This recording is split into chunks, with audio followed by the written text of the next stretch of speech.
Metabolic syndrome is probably the most serious medical condition that you haven't heard about yet.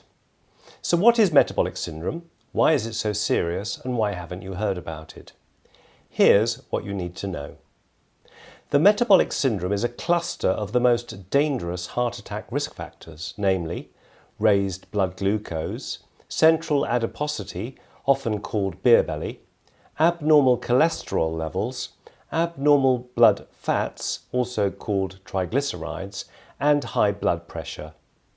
It is estimated that 1 in 4 adults have metabolic syndrome, and the condition becomes more common as we get older, so that by the age of 50, nearly a third of adults have metabolic syndrome.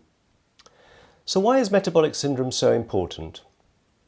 Well, if you have metabolic syndrome, you are much more likely to suffer a heart attack or stroke, much more likely to develop full-blown diabetes, and much more likely to develop cancer, and more likely to develop Alzheimer's disease. All of these conditions are serious, and they are getting far more common.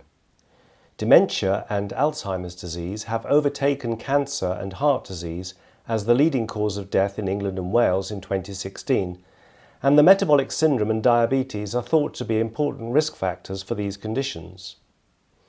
So how can you check to see if you have metabolic syndrome? Well, first of all, get out a tape measure. If you're a man and your waist circumference is more than 94 centimetres, or if you're a woman and your waist is more than 80 centimetres, you have one of the main features of metabolic syndrome. If, in addition, you have any two of the following, you will be classified as having metabolic syndrome, namely raised blood triglycerides, reduced HDL cholesterol, sometimes known as good cholesterol, raised blood pressure, or raised fasting blood glucose. Note, if you're a man of South Asian or Indian heritage, the important threshold for waist circumference is 90 centimetres. Now, metabolic syndrome has not yet been classified as a disease.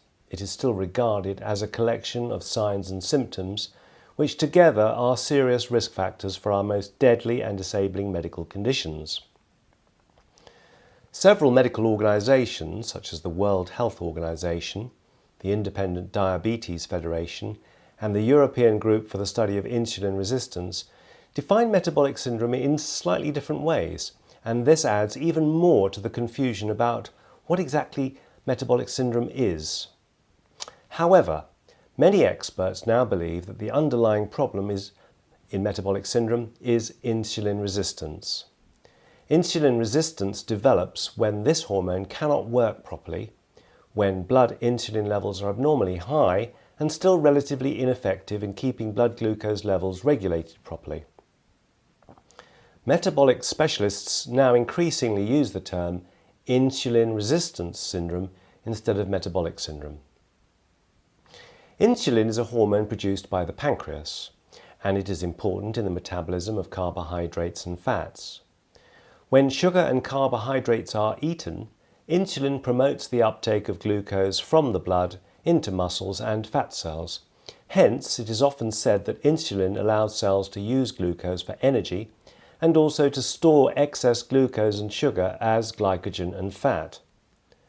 When blood glucose levels fall, stored glucose is released for energy from the breakdown of glycogen in the liver and in the muscles.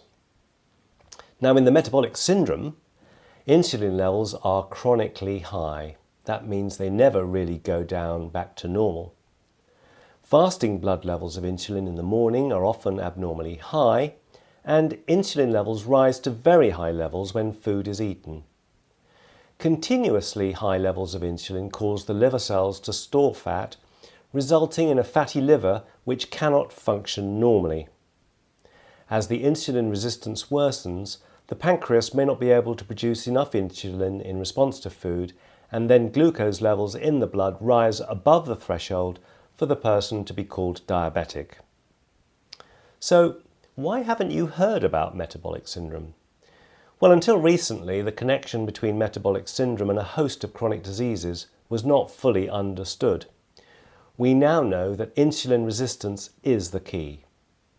Until recently, it was very difficult to measure blood insulin levels, but the technology has improved and we can now measure blood insulin levels accurately, and we have good tests to diagnose insulin resistance, as well as good strategies to reverse insulin resistance and the metabolic syndrome. You see, once you can measure insulin resistance, you are well on the way to fixing it and monitoring improvement with interventions. I foresee the emergence of bespoke metabolic assessments and patient-centered metabolic interventions without drugs or medications for apparently healthy people to reduce the risks of developing high blood pressure, heart disease, diabetes, cancer and dementia. In addition, for those people with these conditions, we can now test for insulin resistance and we can potentially reverse these illnesses. If you would like an information leaflet on metabolic syndrome, you can request a copy via our contact form or via email.